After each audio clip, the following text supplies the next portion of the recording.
L'immense majorité du cosmos est constituée de vide. Des espaces gigantesques, insondablement vastes, de néant vide. Pas seulement vide comme l'espace entre vos doigts, mais vide d'une manière qui rend les océans les plus profonds de la Terre surpeuplés. Des bulles de nuit éternelle s'étendant sur des centaines de millions d'années-lumière, presque entièrement dépourvues de galaxies, d'étoiles ou de lumière. Imaginez une obscurité si profonde que même l'obscurité elle-même semble avoir disparu. Ce sont les endroits les plus isolés qui soient. Mais les vides ne sont pas seulement l'absence de choses. Non, ce serait trop simple, trop paisible.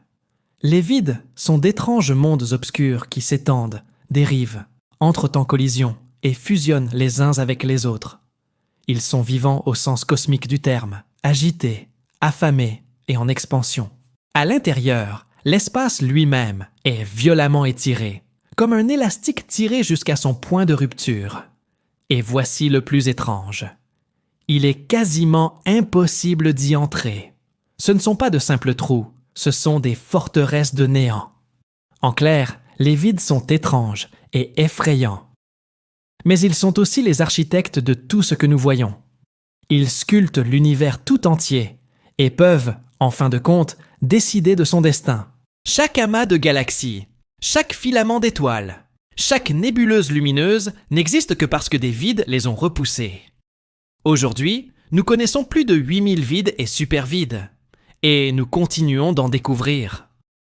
Des télescopes comme Euclide et le télescope spatial James Webb découvrent de nouveaux vides cachés dans le fond cosmique profond.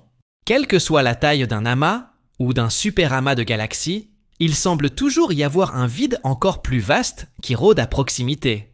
Tel un prédateur cosmique tapi dans l'ombre.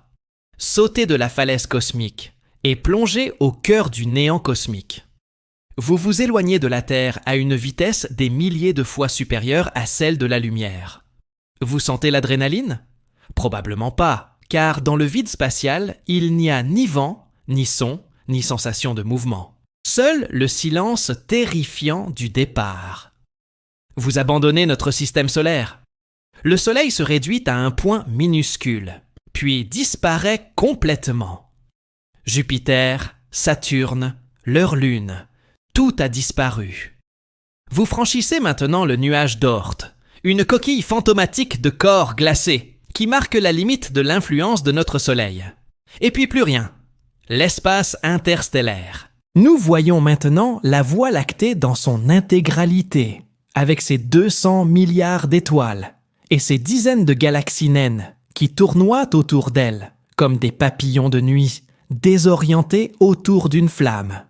Chacune de ces étoiles est un soleil. Beaucoup possèdent des planètes.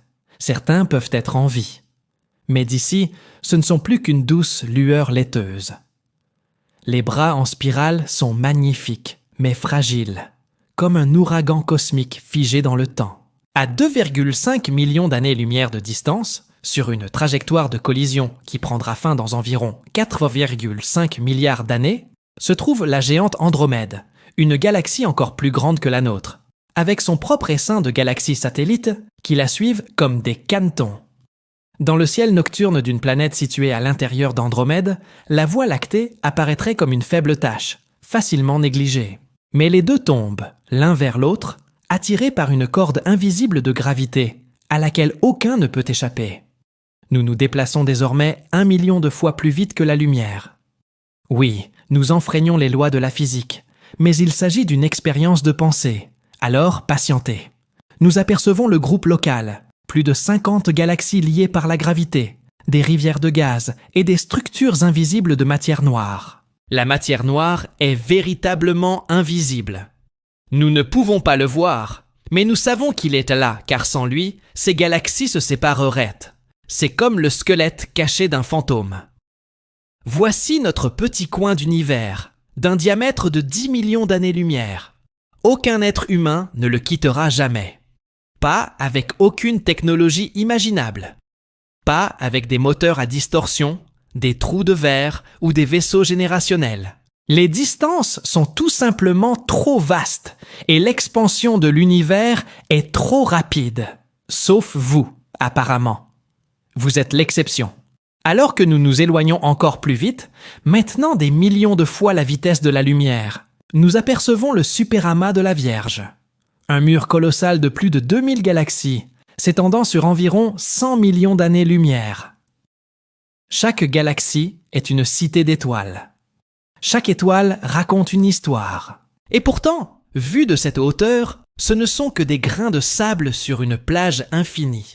Le superamas a la forme d'une crêpe aplatie, avec des nœuds denses où des centaines de galaxies se regroupent, et de longs filaments fins les reliant comme les fils d'une toile d'araignée.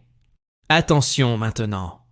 Vous êtes au bord du précipice cosmique, là où commencent les véritables ténèbres profondes, le vide local. L'écart entre les étoiles n'est pas négligeable. Il s'agit d'une gigantesque bulle vide de 200 millions d'années-lumière de diamètre. Pour mettre cela en perspective, la lumière met 200 millions d'années pour traverser ce vide. Les dinosaures n'avaient pas encore évolué la dernière fois qu'un photon a traversé ce vide. Si le vide local était une chose lumineuse et non une obscurité absolue, il occuperait 40% du ciel nocturne que nous voyons depuis la Terre. Imaginez lever les yeux au ciel la nuit et apercevoir un trou noir de la taille de la moitié du ciel. C'est le vide local. Tout autour de nous se trouvent des dizaines d'autres superamas et des vides gigantesques emplis d'un néant suffocant. Il y a le superamas Persée-Poisson, l'amas de Coma, le superamas Hercule, et entre eux, des vides portant des noms comme le vide du Sculpteur, le vide du Capricorne et le vide du Taureau. Chacun d'eux est un désert de ténèbres, un tombeau de silence. Vous voyagez maintenant vers le néant le plus vaste et le plus vide qui soit, en plein cœur du supervide du Bouvier, un désert cosmique d'environ 300 millions d'années-lumière de large. Cela représente 3 fois la taille du vide local, une taille si gigantesque qu'elle devrait contenir des milliers de galaxies, compte tenu de la densité moyenne de l'univers. Le supervide de Bouvier devrait abriter au moins 10 000 galaxies. Mais que voyez-vous à la place ? On y distingue peut-être une soixantaine de galaxies éparpillées sur ses bords, accrochées aux parois, comme des grimpeurs au bord d'un canyon. L'intérieur ? Rien. Vous êtes entouré d'une obscurité parfaite, du noir le plus absolu que l'esprit humain puisse concevoir. Pas le noir d'une nuit sans lune, car même celle-ci est étoilée. Pas le noir d'une grotte, car les grottes ont des parois. C'est le noir d'un œil fermé, mais sans les lumières dansantes de votre propre rétine. Il n'y a ni haut ni bas, ni mouvement, ni son, ni température, car la température nécessite des particules. Rien pour vous orienter. Votre oreille interne crie à la confusion. Vos yeux envoient des signaux de panique à votre cerveau, mais il n'y a rien à voir. Pour la première fois de votre existence, vous comprenez ce que signifie le véritable néant. Il n'existe pas le moindre signe de l'existence de l'univers extérieur. Le rayonnement de fond cosmique micro-ondes, faible mais toujours présent, mais imperceptible pour vous.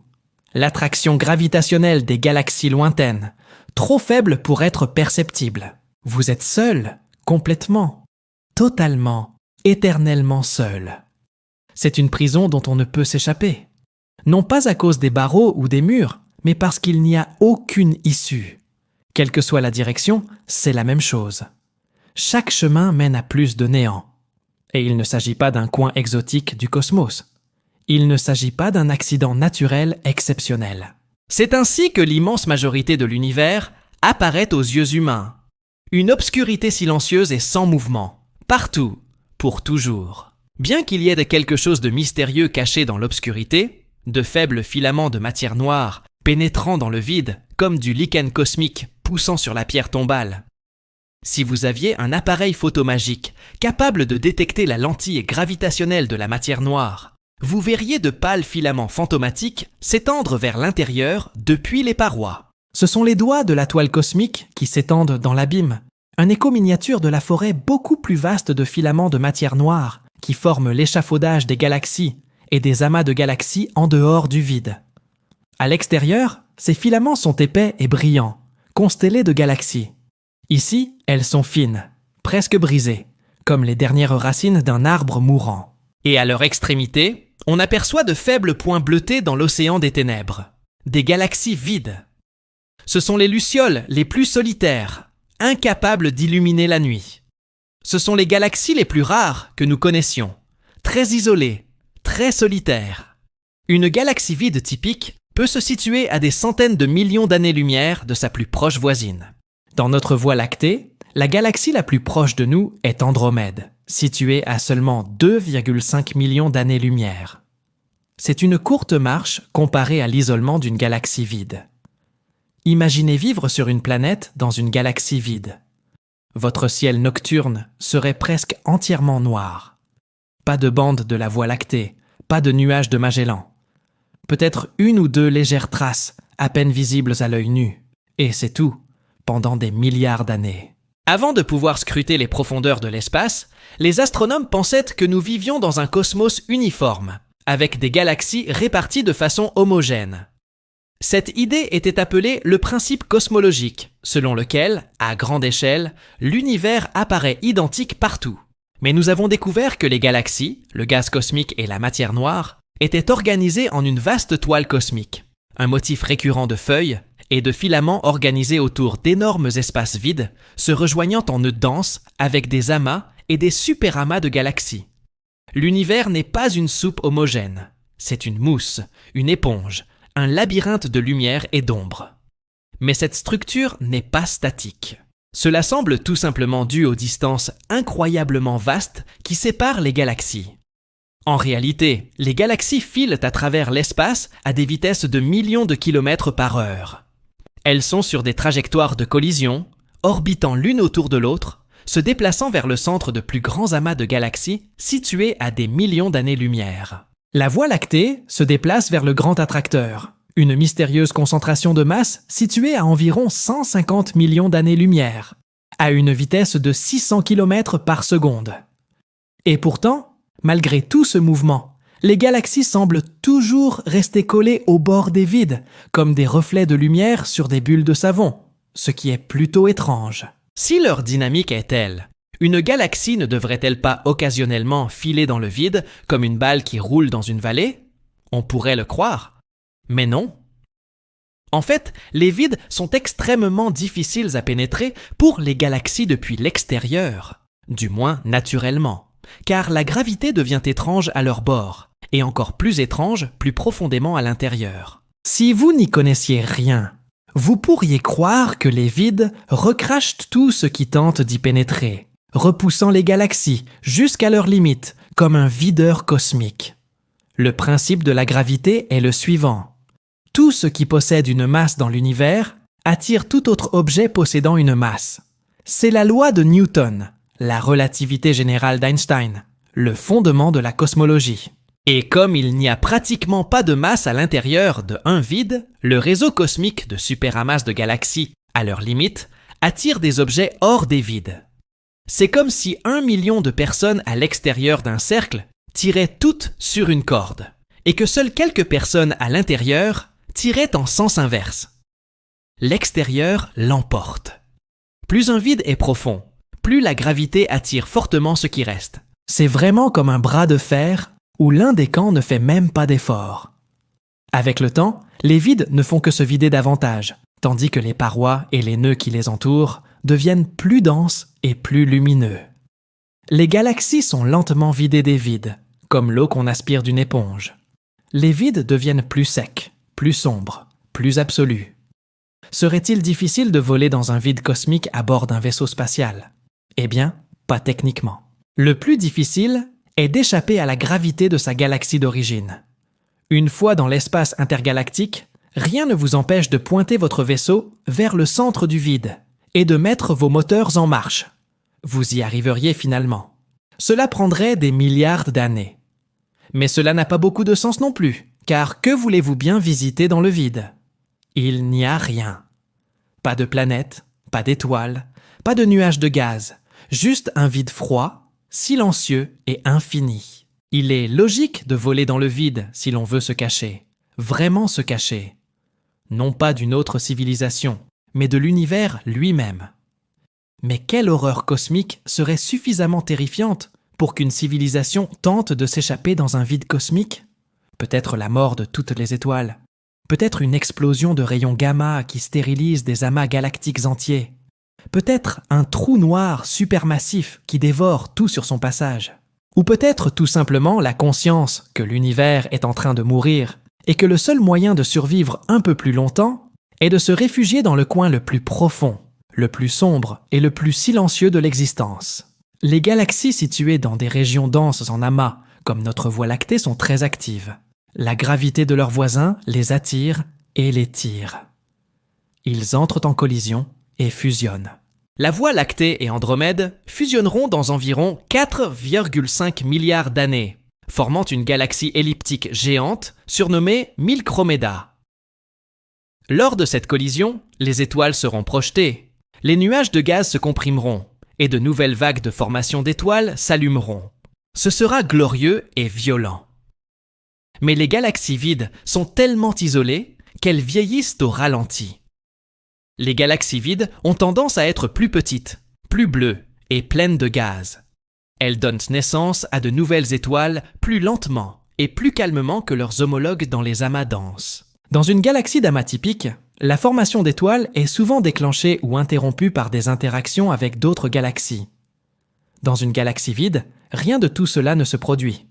Il reste là, tranquillement, transformant le gaz en étoile à un rythme paisible.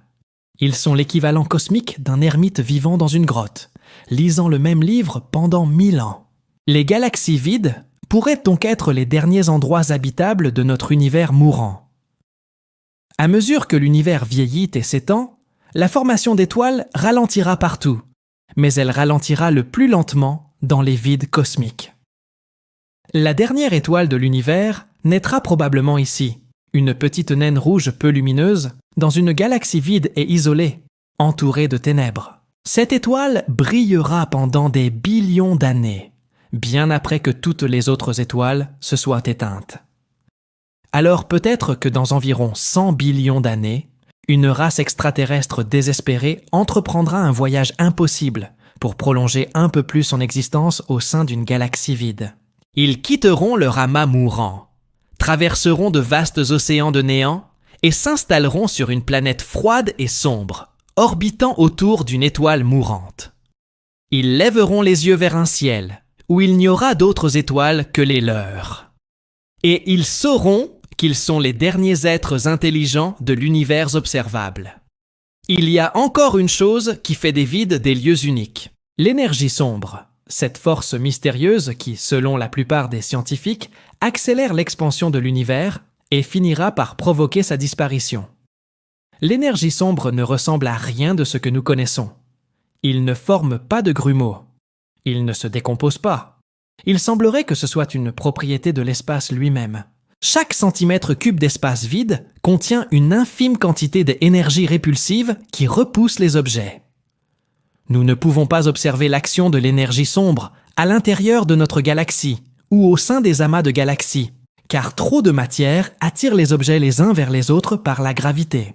À petite échelle, la gravité est plus forte que l'énergie sombre, mais à l'intérieur des vides, la gravité est quasi inexistante. La force de répulsion de l'énergie sombre est libre d'agir. Ici, l'énergie sombre fait éclater les bulles du néant. C'est là que l'accélération de l'expansion cosmique devient visible. Dans les régions les plus denses de l'univers, l'expansion est à peine perceptible. Mais à l'intérieur des vides, l'espace s'étire comme de la pâte dans un four. À mesure que les vides s'agrandissent, ils brisent la structure de l'univers. Les magnifiques filaments galactiques se déchirent lentement comme une toile d'araignée, déchirée par la main d'un enfant. À mesure que le vide s'étend, les parois de milliers de galaxies s'amincissent et sont attirées vers les bords par des régions beaucoup plus denses en périphérie, laissant place au vide de deux bulles qui n'en forment plus qu'une. C'est un processus lent et implacable. Sur des milliards d'années, de plus petits vides fusionnent pour former de plus grands vides. Les vides les plus vastes deviennent des supervides, et les supervides deviennent la caractéristique dominante du cosmos. Dans un futur très lointain, les supervides envahiront l'univers observable, écrasant les amas et s'étendant toujours plus loin, jusqu'à ce que l'univers observable tout entier ne soit plus qu'un gigantesque vide de néant. Les amas de galaxies restants seront des îles isolées dans un océan infini d'obscurité. Ils se sépareront plus vite que la lumière, devenant invisibles l'un à l'autre. Toute civilisation née à cette époque lèvera les yeux au ciel et ne verra aucune autre galaxie. Ils penseront être seuls dans l'univers. Et d'une certaine manière, ils le seront. L'endroit le plus solitaire qui soit deviendra le seul endroit qui existe. Pas un seul photon provenant d'une autre galaxie ne les atteindra jamais. Le fond diffus cosmologique aura subi un décalage vers le rouge, devenant ainsi un bruit de fond radio indétectable. L'univers sera froid, sombre et silencieux. Les derniers trous noirs vont s'évaporer. Les derniers protons se désintégreront. Et puis, plus rien. Pour toujours. Merci d'avoir voyagé avec l'espace cosmique. Nous espérons que vous avez apprécié votre voyage aux confins de l'existence. Veuillez garder vos bras et vos jambes à l'intérieur du véhicule en permanence. Et souvenez-vous, aussi seul que vous puissiez vous sentir sur Terre, il existe toujours un vide infiniment plus grand encore. Faites de beaux rêves.